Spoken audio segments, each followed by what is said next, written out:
День за днем корреспонденты нашего телеканала следят за всем, что происходит у нас в республике и за ее пределами. И сегодня, подводя итоги этой недели, мы расскажем вам о самых главных ее событиях. Вы смотрите программу «Якутия. День за днем». В студии Петр Васильев. Здравствуйте. Вот о чем мы расскажем в ближайшие полчаса. Единство, народосбережение и страна-цивилизация. Владимир Путин в ходе церемонии инаугурации в должность президента России сделал ряд важных заявлений. Граждане России подтвердили правильность курса страны. Это имеет огромное значение именно сейчас, когда мы столкнулись с серьезными испытаниями. Помним, гордимся и чтим. В стране отметили 79-ю годовщину победы в Великой Отечественной войне. 70 единиц военной техники и 9 тысяч человек вышли на парад на Красной площади. Глава Якутии вручил сертификаты на 1,5 миллиона рублей героям России Николаю Соболеву и Игорю Юргину. В Якутске состоялось торжественное чествование бойцов-якутян. Раньше-то я маленьким ребенком с отцом бегал по парадам, там, по машинкам лазил, как говорится.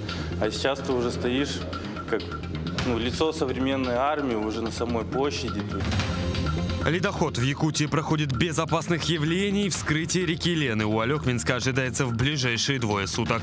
На сегодняшний день волноваться и переживать за то, что повышение уровня воды идет, это нормальный процесс прохождения ледохода на сегодняшний день. Ну а в окрестностях Якутска стартовали антишашлычные рейды. Инспекторы ищут тех, кто предпочитает отдых с огоньком в местах, где пикники под запретом. Под запрет попадает любой открытый костер. А вот пожарить шашлыки будет можно. Главное – запастись водой и песком. Владимир Путин официально вступил в должность президента России на новый 6-летний срок до 2030 года. Об этом объявил председатель Конституционного суда Валерий Зорькин после того, как Путин принял президентский знак и принес присягу в Андреевском зале Большого Кремлевского дворца. Путин принес присягу народу, Зорькин, в свою очередь, передал ему символы президентской власти, в том числе президентский знак «Золотой Георгиевский крест» с изображением герба России и девиза «Польза, честь и слава» на золотой цепи. В эти торжественные и ответственные минуты вступления в должность президента хочу сердечно поблагодарить граждан России во всех регионах нашей страны. Хочу поклониться нашим героям, участникам специальной военной операции. Еще раз благодарю вас за оказанное мне доверие и поддержку. И сейчас обращаюсь к каждому гражданину России. Только что произнес слова президентской присяги. В ее тексте сконцентрирована суть высочайшего предназначения главы государства – беречь Россию и служить нашему народу. После объявления о вступлении в должность глава государства выступил с речью, в ходе которой он отметил, что граждане России на выборах подтвердили правильность курса страны. Путин заявил, что это имеет огромное значение сегодня, в дни серьезных испытаний. Кроме того, он подчеркнул, что Россия готова укреплять добрые отношения с мировым большинством. Инаугурация нашего президента Владимира Владимировича Путина, она прошла сегодня очень интересно, торжественно, как и подобает инаугурации президента великой страны. Мы сегодня видели в зале представителей многих поколений. Впервые, по-моему, были даже дети. Вот, это тоже как-то какую-то свою особую неповторимость вносило в атмосферу в залах Кремля.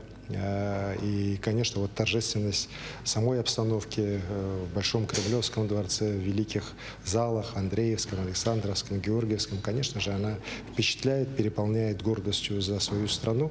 И, конечно же, за нашего президента, который поблагодарил всех россиян за поддержку, за наш выбор и обещал сделать все, что надо, чтобы наша страна, великая страна, многонациональная страна развивалась, шла вперед, чтобы людей, жителей страны становилось больше, чтобы мы экономически крепли.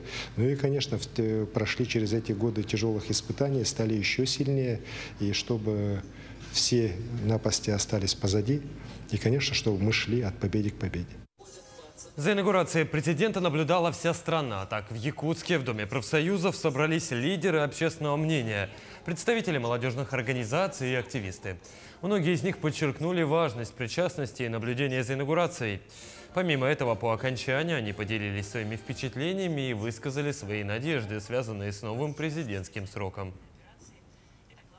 Все прекрасно знаем, что без президента России государства нету. А от президента России зависит все, кто там находится и кто будет руководить, потому что в данный момент человек, который сейчас будет находиться президентом Российской Федерации, все зависит от него. Поэтому такой человек, который народ выбрал, значит, он достоин. Мы его верим на будущее. В данный момент, конечно, очень много проделано. На Красной площади в Москве 9 мая прошел главный военный парад в честь 79-летия со Дня Победы в Великой Отечественной войне. По традиции на него были приглашены ветераны, их родственники и высокие гости. Мероприятие началось с выноса почетным караулом Знамя Победы и флага России под звуки песни «Священная война». Перед парадом командовал главком сухопутных войск генерал армии Олег Салюков, а принимал его исполняющий обязанности министра обороны страны Сергей Шойгу.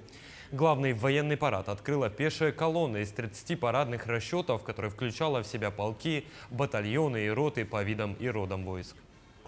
В Москве появилась еще одна уникальная выставка, куда хотят попасть тысячи. В Парке Победы на Поклонной горе открылась экспозиция трофейного оружия американского и европейского военпрома.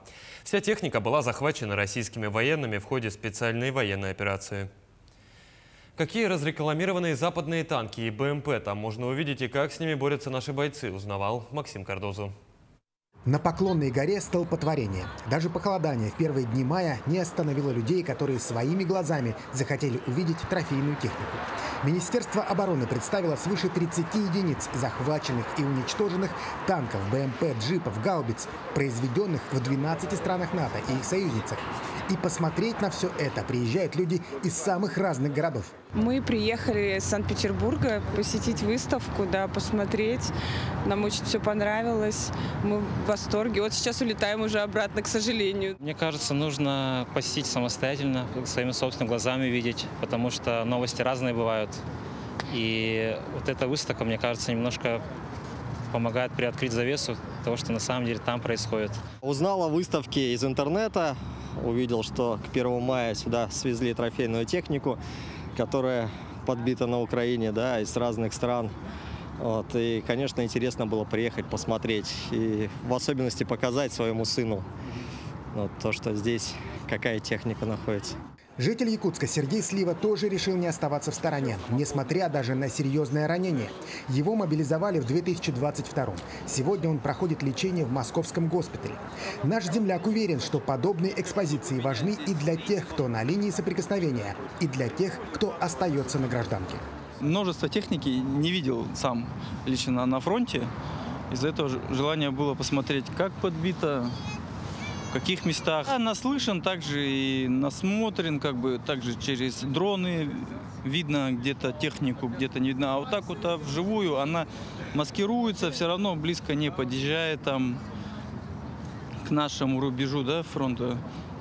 Все равно работает сдалека. А так все горит, подрывается все турами нашими. Простреленные лобовые стекла, покореженные корпуса, подбитые гусеницы. Каждая машина здесь навсегда сохранит следы сражения. Наверное, самый популярный тут экспонат – это американский танк «Абрамс». Такой символ мощи западного военно-промышленного комплекса. Для многих экспертов он является непобедимым. Но здесь можно убедиться в обратном. Вот он, подбитый и сгоревший. Этот танк «Абрамс», который американцы передали силам ВСУ, как раз привезли из-под Авдеевки. Там его и уничтожили российские солдаты. И дронами можно сверху, потому что броня сверху только всего лишь 30 миллиметров. По бокам у него броня где-то 400 у башни, то есть его корнет прошивает спокойно. ПТРК наши прошивают, управляемые ракеты танков прошивают. Кроме этого, сразу можно бить и под башню, где механик. Там вообще тоже 30 миллиметров всего лишь. То есть поражать можно всем, чем можно. То есть очень много средств у нас поражения есть в российской армии. То есть, данный вид, он как раз встретился с российской армией и почувствовал на себе мощь русского оружия. На выставке можно увидеть и более экзотические экземпляры. Например, технику из ЮАР или даже Австралии. Вот, например, десантный бронетранспортер из Нидерландов. Броня у нее также алюминий-магниевая, калибр 12,7, она свободно выдерживает. На вооружении у них стояли пулеметы М2, 12,7 калибра, система КТУР, минометы 80 мм. Также дополнительно они сделали так называемые дымовые шашки. Выставка образцов трофейного оружия направлена на поднятие народного духа россиян. Граждане могут не только воочию увидеть успехи собственной армии, но и почувствовать сопричастность к будущей победе страны. Посетить экспозицию можно с 10 утра до 8 вечера, вход бесплатный. Работать выставка будет до 1 июня. После этого какие-то экспонаты передадут для изучения, а часть отправится в парк «Патриот». Максим Кардозу, Григорий Николаев. День за днем. Москва. Парад Победы прошел и во Владивостоке. Праздник начался на улице Светланской. Продолжился концертом, тематическими площадками, полевой кухней и выступлением оркестра Морского университета на площади борцов революции. Праздник закончился фейерверком, который было видно как с главной площади, так и со спортивной набережной города.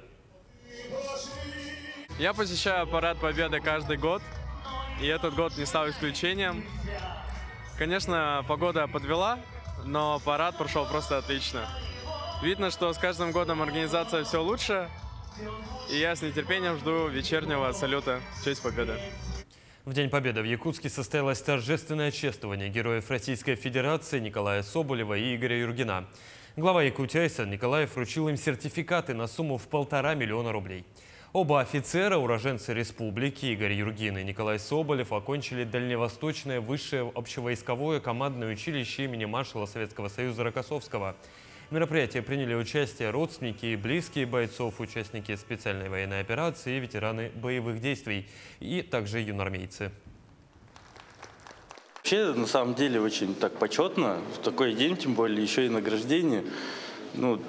Даже немножко волнительно на самом деле, потому что все равно День Победы – это День Победы. Тут да по-другому я не могу сказать. Раньше-то я маленьким ребенком с отцом бегал по парадам, там, по машинкам лазил, как говорится. А сейчас ты уже стоишь как лицо современной армии уже на самой площади. Все так же до сих пор не верю. Но понимаю, что это большая ответственность перед народом, потому что я уже лидер общественного мнения, и то, что я говорю, люди это запоминают. Поэтому это очень большая ответственность. За мной наблюдают, и в том плане наблюдают уже юноши наши. Мы продолжим подводить итоги минувшей недели после небольшой паузы. Оставайтесь с нами.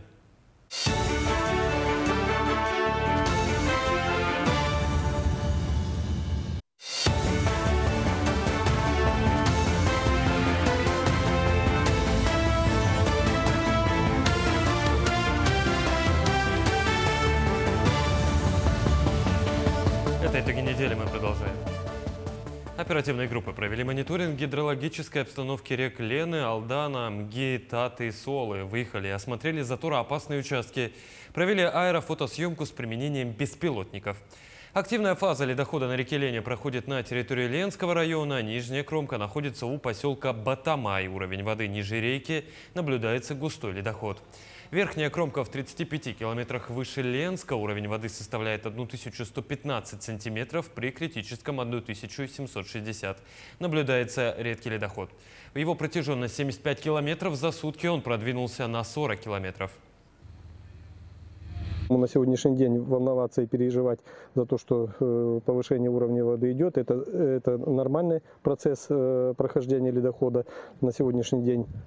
На основании этого все равно продолжает работу межведомственная оперативная группа Главного управления на территории Ленского района. В готовности у нас находится воздушное судно в часовой готовности, а также команда взрывников. Необходимый запас взрывчатых материалов на случай заторных явлений у нас имеется. Будем реагировать, поэтому опасения в ближайшие сутки на затопление и потопление населенных пунктов и объектов экономики на территории Ленского района не существует. На реке Алекме нижняя кромка ледохода вышла в устье, верхняя наблюдается в 60 километрах ниже гидропоста Кудукель. Уровень воды составляет 901 сантиметр при критической отметке в 1600. Наблюдается средний ледоход. Его протяженность 105 километров, за сутки он продвинулся на 145 километров. В ближайшие сутки трое ожидается выход ледохода в устье. Ну а о том, как Алекминск готовится встречать ледоход, расскажет Елена Фаст. Готовность к предстоящему половодью имеется. О том, какие работы выполнены, рассказал главный специалист ПГО и ЧС Алекминского района. Все мероприятия, необходимые к проведению безопасного паводка, у нас, в принципе, все проведены. Это в первую очередь у нас проведено зачернение на реке Алекма, на реке Токко и Лена. На реке Лена на 4 участках, на реке Токко на 2 участках и 1 участок на реке Алекма. Большое значение имеет готовность всех служб. Речь идет не только о паводке, но и грамотная организация пред- и послепаводковых мероприятий. Обсуждали сегодня вопросы санитарной очистки территорий населенных мест, что актуально уже после схода снега. И до паводка все это надо очистить. И если будет ситуация ЧС, повышенной готовности, тоже все эти мероприятия необходимо держать на особом контроле. В Алекминском районе сейчас работает заместитель руководителя Роспотребнадзора по республике Саха-Якутия Наталья Борисова. Кроме подготовки к паводку, она ознакомится с рядом других вопросов. В том числе и финансированию, организацию противоэпидемических мероприятий, по организации питания летних оздоровительных лагерей, и, конечно же, смены, наличие санэпидзаключений и так далее. Елена Фаст, Максим Копылов, Алекминск. Перейдем к другим темам. Традиционно открывать сезон шашлыков принято в мае. Чтобы веселье не обернулось крупными пожарами, инспекторы МЧС, сотрудники полиции, лесничества и администрации Якутска выезжают на рейды к нерадивым шашлычникам. Вместе с ними отправилась и моя коллега Даяна Федорова. Майские выходные и скорое наступление лета означает старт сезона шашлыков. Айсен Торговкин вместе со своей женой и друзьями приехали отдыхать в лесопарк возле села Владимировка. Пожарить шашлыки они ездят ежегодно. Они знают хорошо не только местность, но и правила поведения. При жарке шашлыков, естественно, нужно будет не оставлять открытый огонь без присмотра, чтобы не разжигать мусор внутри мангала, не разжигать сам, как говорится, костер, большой огонь, чтобы он не распространялся, особенно в ветреной погоде. Отдыхая на природе, важно соблюсти правила. Под запрет попадает любой открытый костер. А вот пожарить шашлыки будет можно. Главное – запастись водой и песком. Ну и, конечно же, подальше от деревьев. При несоблюдении правил на граждан будет наложен штраф в размере от 5 до 10 тысяч рублей. Впрочем, в пожароопасный сезон стоит помнить не только о правилах поведения, но и о том, что готовить шашлыки разрешается только в специально отведенных местах. На данный момент разрешенными местами являются микрорайон Кангавасы, запрещаем погрузки угля, Покровский тракт, 25 километр, возле села Табага, и Намский тракт, 22 километр, левая сторона дороги Якутск-Намсы. Также Покровский тракт, 20 километр, правая сторона дороги Якутск-Покровск. На данных территориях разрешается приготовление пищи только на углях. Отдыхающие должны предусмотреть противопожарный ров вокруг мангала и иметь под рукой воду для тушения. В местах массового отдыха также запрещается распитие алкогольных напитков. По итогам рейда было проинструктировано более 300 человек. Нарушений зафиксировано не было. В данный момент находимся в природе, тут большинства таких нету распичено. Люди отдыхающие, семейные, выходят с детьми, взрослые. Не как на улицах. На улицах там уже по-другому. Также, соответственно, составляется протокол административного правонарушения. Соответствующий рапорт. Напомним, в связи с установившейся теплой погодой в Якутии будет введен особый противопожарный режим. Помните, даже маленькая искра может вызвать пожар в теплую погоду. При возникновении пожара в чрезвычайной ситуации следует звонить по номерам 101 или 112. Даяна Федорова, Георгий Григорьев, Якутск. До начала 8-х международных игр «Дети Азии» осталось меньше 2 месяцев. В Якутии ведется активная подготовка, и в том числе ведется капитальный ремонт общежитий, в которых будут проживать участники и волонтеры игр. Работы стартовали в конце апреля, задействованы 4 подрядные организации. На сегодняшний день ведется покраска и шлифовка стен как внутри, так и снаружи. Ремонт планируют завершить в начале июня. Отмечу, всего будет задействовано несколько объектов СВФУ, в том числе и 7 общежитий. На время проведения капремонта студенты были переведены на дистанционный формат обучения. Замена светильников, замена этих розеток, выключателей, ремонт кабель каналов тоже так во всех общежитиях ведут. Ну, ведутся работы в 9, 6 и 8, да? А вот выборочный капитальный ремонт, там такие работы уже заложены в смете в 7 общежитии, 18, 20 и 17. В 17, 18, 20 у нас будут проживать волонтеры, а в 17 будут проживать сервисные отряды. В Якутске кроссфитеры готовятся к выступлению на крупнейшем фестивале силовых видов спорта. На этой неделе в Красноярске в рамках Siberian Power Show пройдут соревнования по кроссфиту, на которых республику представит команда ведущих атлетов. На тренировке побывал Александр Хавренко. В середине 2010-х в России большую популярность приобрело новое спортивное направление – кроссфит. Выполнение комплексов упражнений, которые включают в себя работу с весами и собственным телом. Тогда же в Якутске открылся один из первых кроссфит-клубов под руководством Игната Чумчоева. За время существования клуба сам Игнат и его ученики побеждали и занимали призовые места на различных соревнованиях. Последнее на сегодняшний день победа – это 4 медали, привезенные со всероссийских игр ГТО. Игры ГТО – это проверка на выносливость, силу, гибкость, скорость. Это как кроссфит, но в реалиях России сейчас кроссфит не так сильно актуально пропагандировать, поэтому ввели вот новый вид спорта. Он раньше тоже был. 50 лет назад проводились первые игры ГТО в Сочи. И в этом году юбилейный турнир прошел на том же стадионе в Сочи, стадион «Юг». В прошлом году в Самаре на таких же играх Игнат стал 4-м и спустя год, благодаря тренировкам, выиграл золотую медаль в самой многочисленной категории – профессионалы от 18 до 39 лет. Но отдыхать спортсмену некогда. Буквально через 2 недели после игр ГТО команде предстоит выступление в Красноярске на крупнейшем фестивале силовых видов спорта Siberian Power Show.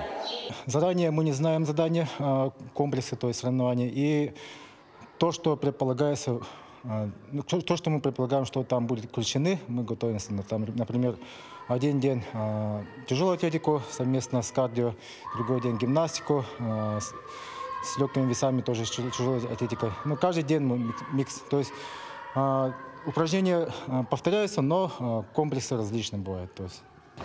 Александра Барашкова привезла из Сочи серебряную медаль игр ГТО в категории «Профессионалы-женщины». В мужской компании на тренировках Александра чувствует себя уверенно и готова выкладываться на 100%. Мне наоборот комфортно, потому что я за мужчинами догоняю, типа. Ну, различия только в этих весовых. И бывает в количествах повторений. Уже завтра команда якутских кроссфитеров вылетает в Красноярск, где готова отдать достойный бой лучшим представителям кроссфита не только Сибири, но и всей России. Александр Хавренко, Георгий Григорьев, Якутск. В Якутске с приходом весны стартовал сезон электросамокатов, велосипедов, моноколес и прочих средств, которые теперь с принятием нового закона называются средствами индивидуальной мобильности. Со стартом прокатного сезона возобновилась и дискуссия о том, как регулировать использование этих транспортных средств. Многие пользователи продолжают нарушать установленные правила, что зачастую приводит к несчастным случаям на дорогах. В этом году зарегистрировано 2 наезда на велосипедистов, но вот с участием именно СИМ зарегистрировано было 4 мая. Вот на перекрестке улиц Лермонтова-Короленко, где отец с ребенком, не спешившись, переезжали проезжую часть на одном самокате, что запрещено правилами дорожного движения. Такое увидели минувшую неделю наши корреспонденты. Вы смотрели итоговую программу «Якутия. День за днем». Мы продолжим следить за развитием событий в республике и за ее пределами. Ну а я с вами прощаюсь. Всего доброго и до встречи в эфирах.